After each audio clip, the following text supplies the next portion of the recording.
ہمارا نیا مسئلہ ہے نماز میں جائز امور، یعنی کیا وہ کام ہے جو نماز میں آپ کر سکتے ہیں، کرنا جائز ہیں۔ یہ ہمارا چیپٹر ہے نماز میں جائز امور کا، کیا کیا چیزیں جائز ہیں۔ اس کے بعد ہمارا چیپٹر ہوگا نماز میں کیا کیا چیزیں ناجائز ہیں، یعنی جو جائز نہیں ہیں۔ تو اس کو جاننا ضروری ہے کہ آپ کو پتہ ہو کہ نماز کی حالت میں بھی آپ کیا چیز کر سکتے ہیں، اور یہ بھی پتہ ہو کہ نماز کی حالت میں کیا چیز نہیں کر سکتے۔ تو بہت اہم مسئلہ ہے۔ تو نماز میں جائز امور میں 190 میں 190 نمبر مسئلہ میں دوران نماز کسی وجہ سے، یہاں پر کسی کا لفظ غلط لکھا گیا، کسی وجہ سے اللہ کی حمد و ثنا کی جا سکتی ہے۔ نماز کے دوران کسی وجہ سے اللہ کی حمد و ثنا، اللہ کی تعریف، نماز کے دوران بھی، ویسے تو نماز ہے ہی اللہ کی تعریف حمد و ثنا، لیکن اس کے علاوہ بھی نبی کریم صلی اللہ علیہ وسلم قرآن تلاوت، رات کی نماز میں قرآن کی تلاوت کر رہے ہوتے، اگر کسی آیت میں اللہ کی حمد و ثنا کا بیان ہوتا تو آپ اللہ کی حمد و ثنا بیان کرتے۔ کسی آیت میں اللہ سے استغفار بخشش مانگنے کا ذکر ہوتا تو اللہ سے بخشش مانگتے، سمجھے نا۔ کسی آیت میں اللہ کے عذاب سے پناہ مانگنے کی بات ہوتی تو اللہ کے عذاب سے پناہ مانگتے۔ اس کا مطلب کہ نماز کے اندر ایسی چیزیں آدمی کر سکتا ہے۔ اور آپ کے سامنے جو حدیث دی گئی ہے، واقعہ دیا گیا ہے کہ بنو عمرو بن عوف، مدینہ میں ایک قبیلہ تھا، ان کے درمیان کوئی جھگڑا تھا، آپ ان کی صلح کروانے گئے۔ صلح کروانے گئے تو لیٹ ہو گئے، نماز کا ٹائم ہو گیا۔ اب آپ سے نہیں تھے مسجد نبوی میں، تو لوگوں نے حضرت ابوبکر صدیق کو کہا کہ آپ جماعت کروا دیں۔ تو ابوبکر صدیق نے نماز پڑھانا شروع کر دی۔ ابھی نماز ہو ہی رہی تھی، نماز ان کے دوران ہی، نماز کے دوران ہی نبی کریم صلی اللہ علیہ وسلم آ جاتے ہیں۔ تو ابوبکر صدیق کو جب پتہ چلا کہ اللہ کے نبی صلی اللہ علیہ وسلم آگے ہیں، تو ابوبکر صدیق نے پیچھے ہٹنا چاہا، امام تھے نا، آگے تھے، تو ان کو جب پتہ چلا کہ اللہ کے نبی صلی اللہ علیہ وسلم آگے ہیں تو کیا کیا، انہوں نے پیچھے ہٹنے لگے۔ آپ نے ان کو فرمایا کہ اپنی جگہ پر رہو، یعنی امامت کرواتے رہو۔ اور دوسرے الفاظ میں آپ کیا کہیں گے، اگر ابوبکر صدیق اپنی جگہ پر باقی رہے اور امامت کرواتے رہے تو پھر نبی کریم صلی اللہ علیہ وسلم ابوبکر صدیق کے پیچھے نماز پڑھ رہے ہیں۔ کس بات کی دلیل ہے کہ ابوبکر صدیق رضی اللہ تعالیٰ عنہ کا کیا مقام ہے، کہ حتیٰ کہ نبی کریم علیہ السلام بھی ان کے پیچھے نماز پڑھنے کے لیے تیار ہے، ان کی امامت میں نماز پڑھنے کے لیے تیار ہے۔ اس بات کی دلیل ہے کہ آپ صلی اللہ علیہ وسلم کے بعد اگر کوئی مسلمانوں کی خلافت کا سب سے بڑا حقدار ہے تو کون ہے؟ ابوبکر صدیق ہے۔ بہت بڑی دلیل ہے اس آیت کے اندر۔ تو آپ نے ان کو روکا، کہا اپنی جگہ پر رہو، تو انہیں ہاتھ اٹھائے نماز کے اندر ہی، اور اللہ تعالیٰ کی حمد و ثنا بیان کی اس چیز پر کہ آپ نے ان کو اپنے آگے امامت کا حق دے دیا۔ بہت بڑی بات ہے، بہت بڑا مقام ہے کہ آپ صلی اللہ علیہ وسلم نبیوں کے امام ہوں اور ابوبکر صدیق آپ کی امامت کروائیں، معمولی سی چیز ہے، بہت بڑی بات ہے۔ تو اس میں کیا ہے کہ ابوبکر صدیق نے، لیکن آپ کو کہیے تو ابوبکر صدیق نے حمد و ثنا بیان کی تھی، اللہ آپ صلی اللہ علیہ وسلم نے کی، کیا کہیں گے آپ؟ یہ تو ابوبکر صدیق کا کام ہے، بھی اللہ کے نبی صلی اللہ علیہ وسلم کا کام تو نہیں ہے۔ حمد و ثنا کس نے بیان کی؟ ابوبکر صدیق نے۔ تو پھر کیا دلیل ہوگی؟ ہاں، یہاں سے پتہ چلتا ہے کہ ہمیں ابھی بہت سا علم حاصل کرنا چاہیے۔ ہاں، وہی کا دور ہے۔ حدیث کی کتنی قسمیں ہیں؟ 3 قسمیں۔ حدیث کی 3 قسمیں ہیں۔ قولی حدیث، آپ سے کا قول، آپ کو زبان سے کوئی چیز کہیں، فرمائیں، آپ کے فعل، آپ نے کوئی چیز کی ہے، کام کیا ہے، فعلی حدیث۔ قولی حدیث، فعلی حدیث، اور تیسری کیا ہے؟ عملی، وہی فعلی ہے۔ تقریری، تقریر کے معنی، ہاں، آپ کے سامنے کوئی چیز کی جائے اور آپ اس کو منع نہ کریں، یہی چیز ہے۔ ابوبکر صدیق نے آپ کے سامنے ہاتھ اٹھا کے حمد و ثنا بیان کی، آپ نے نہیں کہا کہ تم کیا کر رہے ہو، تمہاری نماز باطل ہوگی، تم نے غلط کیا، نہیں، ان کے اس کام کو برقرار رکھا۔ تقریری کے معنی برقرار رکھنا، کہ جو ابوبکر صدیق نے کیا ہے صحیح کیا ہے، اگر غلط کیا ہوتا تو اللہ کے نبی صلی اللہ علیہ وسلم ضرور آپ کو ان کو روکتے، سمجھے نا؟ تو یہ ہے تقریری حدیث کہ آپ صلی اللہ علیہ وسلم کے سامنے کوئی چیز ہو، کوئی بات کہی جائے، کوئی کام کیا جائے اور آپ اس سے نہ روکیں، اس کو برقرار رکھیں، جاری رکھیں، ٹھیک ہے؟ تو یہ ہے تقریر، تو یہ بھی حدیث ہے۔ 191 میں امام کو اگر تلاوت میں غلطی ہو جائے تو اسے لقمہ دیا جا سکتا ہے۔ امام تلاوت کر رہا ہے نماز میں، کسی آیت پڑھنے میں کسی چیز میں اس کو غلطی ہو جائے، اس کو لقمہ دیا جا سکتا ہے، اس کو کھانا کھلائے۔ ہاں کیا کرنا ہے؟ لقمہ تو کھانے کو کہتے ہیں نا، کیا خیال ہے؟ یہاں لکھا ہے لقمہ، اس کو لقمہ دیا جائے۔ یہ لقمہ کھانے کا نہیں ہے، یہ لقمہ تلاوت کا ہے، سمجھے نا؟ تلاوت کا لقمہ ہے کہ امام کو پڑھتے پڑھتے کوئی تلاوت میں غلطی ہو گئی، پیچھے ایسا آدمی کھڑا ہے کہ جس کو یاد ہے قرآن کی یہ سورہ جو پڑھ رہا ہے امام، اس کو یاد ہے، تو اس کو چاہیے کہ اس کے امام کو بتائے، اس کی تصحیح کرے، اس کی غلطی کو صحیح کرے۔ کوئی آیت چھوڑ رہا ہے، کوئی آیت غلط پڑھ رہا ہے، کوئی اس طرح کی چیز ہو رہی ہے تو صحیح پڑھ کر سنائے اس کو، تاکہ امام اپنی غلطی کو صحیح کر لے۔ بعض اوقات امام رک جاتا ہے، اس کو آگے پتہ ہی ہوتا ہے کہ کیا پڑھنا ہے، تو یہ بھی اس کو بتا سکتا ہے کہ آگے پڑھ کر سنا دے کہ آگے اس کو پتہ چلے کیا پڑھنا ہے۔ ہوتا ہے ایسا، باپ ہمارے جیسا انسان ہے تو غلطیاں ہوتی رہتی ہیں۔ بعض امام بیچارے کافی کمزور ہوتے ہیں پڑھنے میں، وہ بار بار پوری صورتوں کو پڑھتے رہتے ہیں، حتیٰ کہ پیچھے والوں کو یاد ہو جاتی ہے اور امام بیچارہ پھر بھی غلطی کر لیتا ہے، سمجھے نا؟ تو یہ معنی ہے کہ امام سے اگر غلطی ہو جائے تلاوت میں تو اس کو لقمہ دیا جا سکتا ہے، یعنی اس کی غلطی کو صحیح کیا جا سکتا ہے نماز کے اندر ہی، اس میں نماز میں کوئی فرق نہیں پڑتا۔ دلیل کیا ہے؟ عبداللہ بن عمر کی حدیث ہے، ایک دفعہ رسول کریم صلی اللہ علیہ وسلم کو دوران نماز تلاوت میں غلطی لگ گئی، تلاوت میں آپ غلطی کر بیٹھے، تو آپ نماز سے جب فارغ ہوئے تو ابی بن کعب قرآن کے حافظ تھے، قرآن کے عالم تھے، تو ان سے پوچھا، ان سے کہا کہ تم نے مجھے لقمہ کیوں نہ دیا، یعنی میری غلطی کیوں نہ صحیح کی؟ اور وہ ابی بن کعب نے کیوں نہ صحیح کی؟ کہ آپ صلی اللہ علیہ وسلم کے ہوتے ہوئے قرآن تبدیل ہو رہا تھا، اللہ تعالیٰ کوئی چیز مزید نازل کرتا ہے، کوئی چیز نازل کی ہوئی کو کینسل کر دیتا، اس لیے صحابہ آپ کی تلاوت سنتے رہتے، اگر غلطی بھی ہو جاتی تو نہ بولتے، ممکن ہے کہ اللہ تعالیٰ نے کو تبدیل کر دیا ہو۔ تو آپ نے یہاں پر ابن کعب کو کہا کہ تمہیں چاہیے تھا کہ مجھے بتاتے، میں غلطی کر رہا تھا تو مجھے بتاتے۔ اس سے معلوم ہوا کہ امام سے اگر غلطی ہو جائے تلاوت میں تو اس کو لقمہ دیا جا سکتا ہے۔ 192 میں 192 میں جس سے نماز میں چھینک آ جائے وہ الحمدللہ کہہ سکتا ہے۔ ابھی ہم نے پہلی حدیث میں کیا پڑھا ہے کہ ابو صدیق رضی اللہ تعالیٰ عنہ اللہ کی حمد و ثنا بیان کرتے ہیں نماز میں، تو اگر آپ کو چھینک آ جائے تو چھینک آنے والے جس کو چھینکا کیا کہنا چاہیے؟ اس کو الحمدللہ کہے، وہ الحمدللہ کہہ سکتا ہے۔ صحیح مسلم میں ہے ایک آدمی نے چھینک آنے پر الحمدللہ کہا تو آپ صلی اللہ علیہ وسلم نے اسے ایسا کرنے سے منع نہیں کیا۔ یہ بھی کیا ہے؟ تقریری حدیث، تقریری حدیث ہے، آدمی کو چھینک آئی اس نے الحمدللہ کہا اور آپ نے اس کو منع نہیں کیا، یعنی اس کو برقرار رکھا، اس کے اس کام کو صحیح قرار دیا۔ علامہ ابن حزم رحمۃ اللہ علیہ ابو بکر صدیق کی صاحب کا حدیث پر تبصرہ کرتے فرماتے ہیں، سب پہلی حدیث ہم نے پڑھی ہے کہ حدیث ہر حال میں الحمدللہ اور سبحان اللہ کہنے کی دلیل ہے، یعنی اس حدیث سے پتہ چلا کہ آپ نماز میں الحمدللہ سبحان اللہ اس طرح کی چیزیں کر سکتے ہیں۔ علامہ شوکانی، ابن باز، ابن عثیمین وغیرہ بھی اسی جائز قرار دیتے ہیں، لیکن چھینک مارنے والے کو یرحمک اللہ سے جواب دینا جائز نہیں ہے۔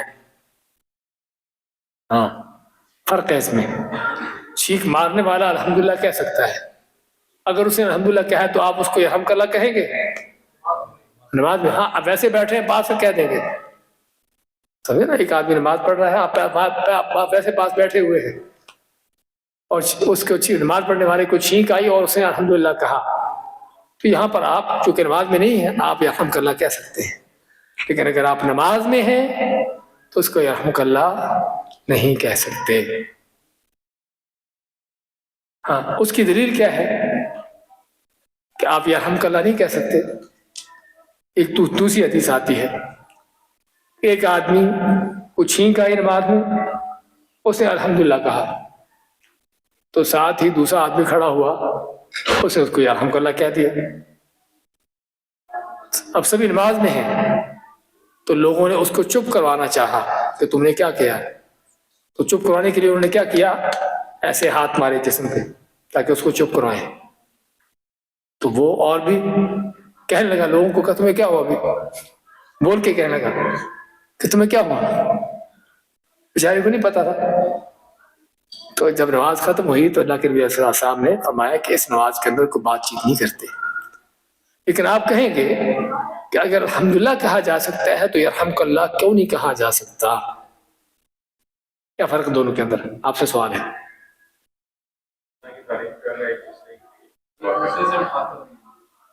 ہاں، بارک اللہ فیک، جزاک اللہ خیر۔ الحمدللہ میں آپ کسی سے مخاطب نہیں، اللہ سے مخاطب، اللہ کی تعریف کر رہے ہیں، سمجھے نا؟ اور نماز ہے اللہ سے مخاطب ہونا، لیکن یہاں پر یرحمک اللہ میں کیا ہے، بندے سے مخاطب ہونا۔ یہ بندے سے مخاطب ہونے کا وقت نہیں ہے، یہ اللہ سے مخاطب ہونے کا وقت ہے۔ آئیے سمجھ مسئلے کی کہ نماز جو ہے اللہ سے بات چیت کرنے کا وقت ہے، بندوں سے نہیں، اس لیے یرحمک اللہ نہیں کہیں گے۔ آگے چلتے ہیں۔ 193 میں نماز میں اللہ تعالیٰ کے خوف سے رونا جائز ہے، ویسے رونا نہیں، اللہ کے ڈر خوف سے رونا۔ سیدنا عبداللہ بن شخیر فرماتے ہیں کہ رأیت النبی صلی اللہ علیہ وسلم یصلی وفی صدرہ عزیز کعزیز الرحى من البکا، کہ میں نبی صلی اللہ علیہ وسلم کو نماز پڑھتے ہوئے دیکھا تو آپ کے سینے سے ایسے رونے کی آواز آ رہی تھی جیسے ہنڈیا سے آواز آتی ہے یا جیسے چکی کی آواز ہوتی ہے، حدیث کے الفاظ۔ دوسری روایت میں آتا ہے کہ عزیز المرجل، کہ جیسے ہنڈیا کی آواز ہوتی ہے، ہنڈیا جب کھولتی ہے نا، ابلتی ہے، بوائل ہوتی ہے، تو کیا ہوتا ہے، آواز آتی ہے نا جب بوائل ہوتی ہے، تو آپ کے سینے سے ایسے رونے کی آواز آ رہی تھی۔ اسی طرح حضرت علی فرماتے ہیں کہ بدر کی رات میں آپ صلی اللہ علیہ وسلم صبح ہونے تک رو رو کر نماز میں دعائیں کرتے رہے۔ تو رو رو کر دعائیں کرنا، اللہ کے ڈر خوف سے رونا نماز میں جائز ہے۔ اور اس لیے ذکر کیا ہم نے اس مسئلے کا کیونکہ بعض علماء کہتے ہیں کہ نماز میں اگر کوئی رو پڑے گا تو نماز باطل ہو جائے گی۔ نہیں، ایسی چیز کوئی نہیں ہے، اللہ کے ڈر خوف سے رونا بلکہ سنت ہے، بلکہ چاہیے انسان کو کہ اللہ کا ڈر خوف دل میں پیدا ہو۔ اسی طرح دعا کرتے ہوئے اللہ کی بارگاہ میں رونا، کھڑے ہیں سجدہ میں ہیں دعا کر رہے ہیں، روتے ہوئے دعا کرنا سنت ہے۔ اس لیے اگر آدمی اللہ کے ڈر خوف سے روتا ہے، دعا کرتے ہوئے روتا ہے تو جائز ہے، اس سے نماز پر کوئی اثر نہیں پڑتا، نماز صحیح ہے۔ اللہ کی بارگاہ، اللہ کے سامنے، اچھی بات ہے، کوئی جو لفظ سمجھے پوچھا کرے، اللہ کے سامنے۔ 194 میں نماز کی حالت میں تھوک یا بلغم نکالنے کی ضرورت پیش آئے جو تو کیا کرے؟ آتا ہے نا کہ بلغم آ گئی، کسی کو کھانسی لگی ہے، کوئی ایسا کا مسئلہ ہو گیا، تھوک نکالنے کی ضرورت پڑے تو کیا کرے؟ اس میں اللہ کے نبی صلی اللہ علیہ وسلم نے ہمیں تعلیم دی ہے کہ آپ کے زمانے میں کیا تھا، مسجد میں یا تو کینکر تھے یا مٹی تھی، نیچے کارپٹ نہیں ہوتا تھا، نیچے کینکر ہوتے تھے، پتھر کے کینکر یا مٹی ہوتی تھی۔ تو آپ نے کیا فرمایا کہ اگر کسی کو نماز کے دوران تھوک آ جائے، بلغم آ جائے، تو اپنے بائیں طرف لیفٹ میں پاؤں کے نیچے تھوکے، یعنی نیچے زمین میں تھوک کر پاؤں سے مٹی وغیرہ ڈال دے پاؤں کے نیچے۔ لیکن یہ اس وقت ہے کہ جب مسجد آپ ایسی جگہ پر جہاں پر نیچے مٹی ہو، لیکن یہاں پر کارپیٹ ہے، یہاں پر کیا کریں گے؟ ہاں نہیں، نکلنے سے نقصان ہوتا ہے، اس کو ٹیشو رکھیں اپنے پاس، اگر اس طرح کی بات ہو، اس طرح کا معاملہ ہو جائے تو ٹیشو میں نکال دیں۔ یا کپڑے پر بھی بعض کا کپڑا وغیرہ ایسا ہے آپ کے پاس کہ جس میں اس کو نکالا جا سکتا ہے. خاص طور پر بلغم وغیرہ جو ہے اس کو نگلنا نقصان دہ ہے, سمجھے نا, اس کو نگلنا نقصان دہ ہے, اس کو نکالنا چاہیے. ولا کل حال نماز میں اگر آدمی کو ایسی ضرورت پیش آ جائے, ہوتا ہے انسانی ضروریات میں سے ہے, کسی وقت بھی ایسی چیز ہو سکتی ہے. تو اگر تھوک کی بلغم نکالنے کی ضرورت پیش آئے تو نیچے اگر مٹی ہے تو اس میں پھینک دے, اس میں بائیں طرف, دائیں طرف نہیں, لیفٹ رائٹ پہ نہیں کرنا, نہ سامنے بھی نہیں تھوکنا کیونکہ سامنے اللہ تعالیٰ ہے, اور نہ دائیں طرف فرشتہ ہے, رحمت کا فرشتہ, لیکن بائیں طرف پاؤں کے نیچے اگر مٹی ہے نہیں, لیکن مٹی وغیرہ نہیں ہے تو پھر اپنے کسی ٹشو وغیرہ اس طرح کی چیز میں تھوک سکتے ہیں, اس میں نماز میں کوئی فرق نہیں پڑتا. 195 میں نماز میں وقت ضرورت کھنگارنا یا ہاتھ وغیرہ سے اشارہ کرنا جائز ہے. کھنگارنا کیا ہوتا ہے؟ یعنی جیسے گلا صاف کرتے ہیں نا, یا بعض اوقات کسی کو الرٹ کرنے کے لیے, اپنی طرف توجہ دلانے کے لیے کہتے ہیں نا, کوئی آدمی کو تو اس کو اس طرح کر کے اس طرح کے بات نکالتے ہیں تاکہ وہ آدمی آپ کی طرف توجہ کرے. اسی طرح اشارہ کرنا نماز میں, کوئی ایسا اشارہ کر سکتے ہیں کہ جس سے آپ کسی کو کوئی چیز سمجھائیں. اشارے سے چیز سمجھائی جا سکتی نا. فرض کرو آپ کے پاس کوئی آدمی آیا, آگے کھڑا ہو گیا آپ کے انتظار میں کہ اب نماز سے فارغ ہو, آپ اس کو ایسے اشارہ کریں. اشارہ کرنے کا معنی کیا ہے کہ بیٹھ جاؤ. ہاں, آپ کی نماز لمبی ہے, آپ اس کو کہہ سکتے ہیں کہ چلے جاؤ, ایسے اشارہ کیا جا سکتا ہے. اگرچہ بعض علماء کہتے ہیں کہ نماز میں ایسا اشارہ کرنے سے نماز باطل ہو جاتی ہے, لیکن ہم ابھی حدیث پڑھیں گے, دیکھیں گے کہ نماز باطل ہوتی کہ نہیں ہوتی. سیدنا عبداللہ بن عمر روایت کرتے ہیں کہ میں بلال رضی اللہ تعالیٰ سے میں نے دریافت کیا کہ نماز پڑھتے وقت جب لوگ نبی کریم صلی اللہ علیہ وسلم کو سلام کرتے تو آپ ان کو کیسے جواب دیتے. ہوتا ہے نا, آپ نماز پڑھ رہے ہیں, کو آتا ہے کہتا السلام علیکم, تو بول کر تو جواب نہیں دے سکتے. ہاں, شروع میں آپ بول کر جواب دیتے تھے, لیکن بعد میں اللہ تعالیٰ نے نماز میں بات چیت کرنے سے منع کر دیا. تو پھر آپ کیا کرتے؟ پھر آپ سلام کا جواب ہاتھ کے اشارے سے دیتے. ہاتھ کے اشارے سے کیسے دیتے؟ ہاں بتائیے ذرا.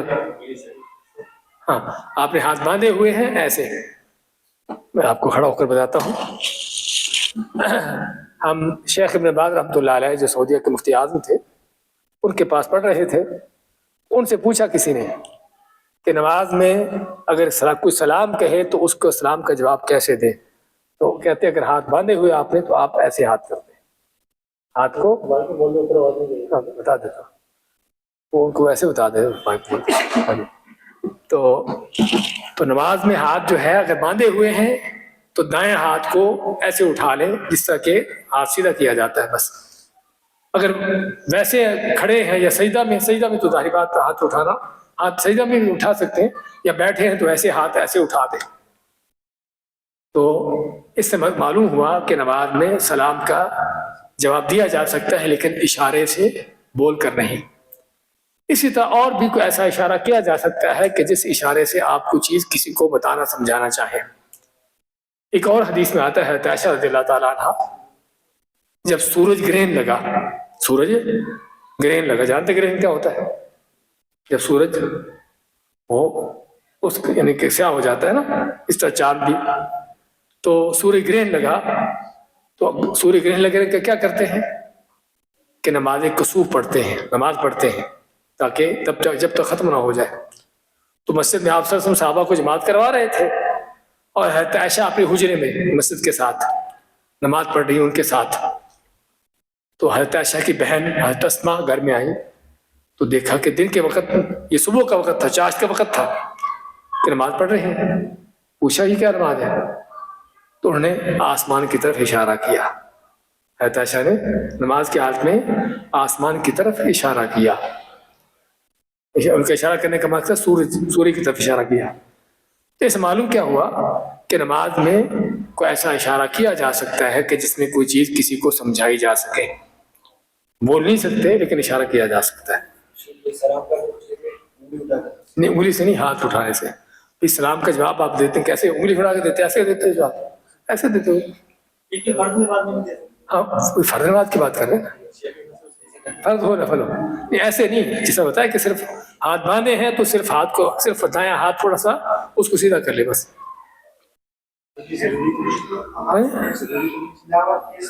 اگر آپ اکیلے ہیں تو جواب دینا چاہیے.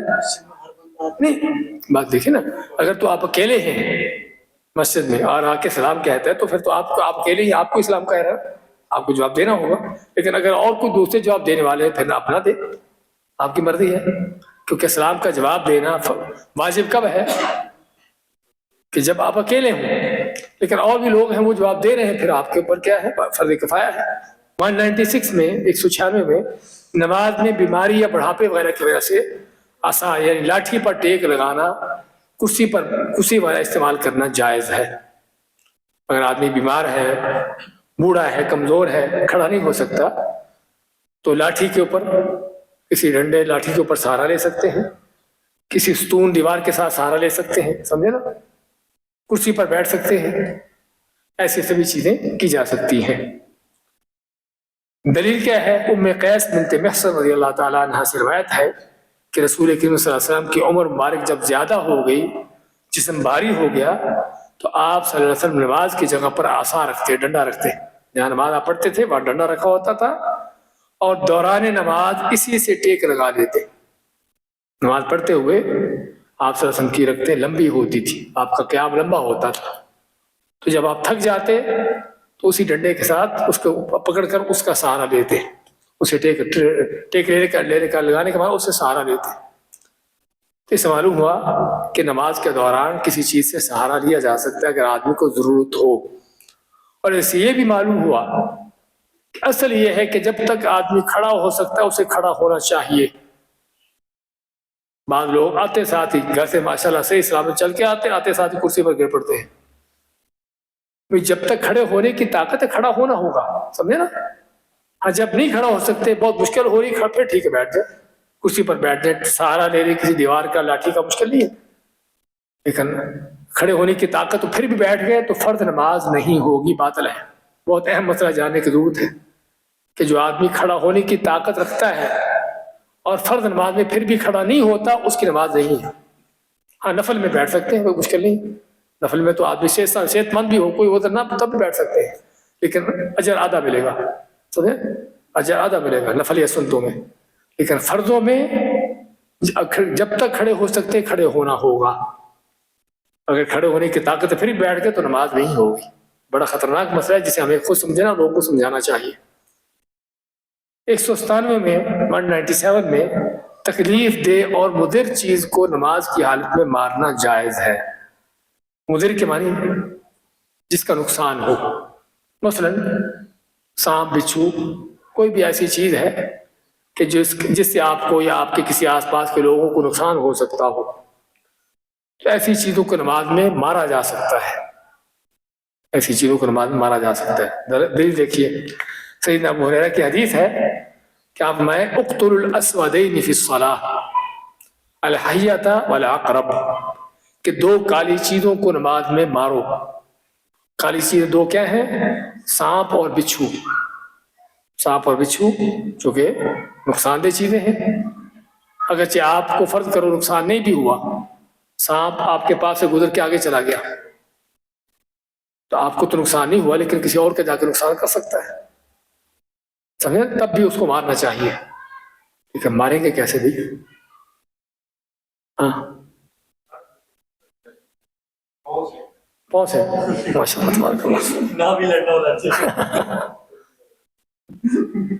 نہیں, اس کو مارنے کے لیے ایک تو یہ ہے کہ مارنا کس سے ہے, اور مارنے کے لیے حرکت کرنا پڑے گی. کوئی لاٹھی پڑی ہے, کوئی ڈنڈا پڑا ہے, وہ اٹھانا پڑے گا, کوئی پتھر پڑا ہے اٹھانا پڑے گا, سمجھے نا. بعض اوقات کو ادھر ادھر تھوڑا حرکت کرنا پڑے گی, تو کیا پھر جائز ہے؟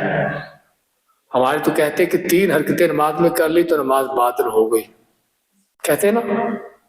یہاں پر تو پتہ 3 چھوڑ کر 300 کرنا پڑے گی. ہاں جی, ہاں, بعض کا پیچھے بھاگنا پڑے گا, بھی ظاہری بات ہے. اب ہاں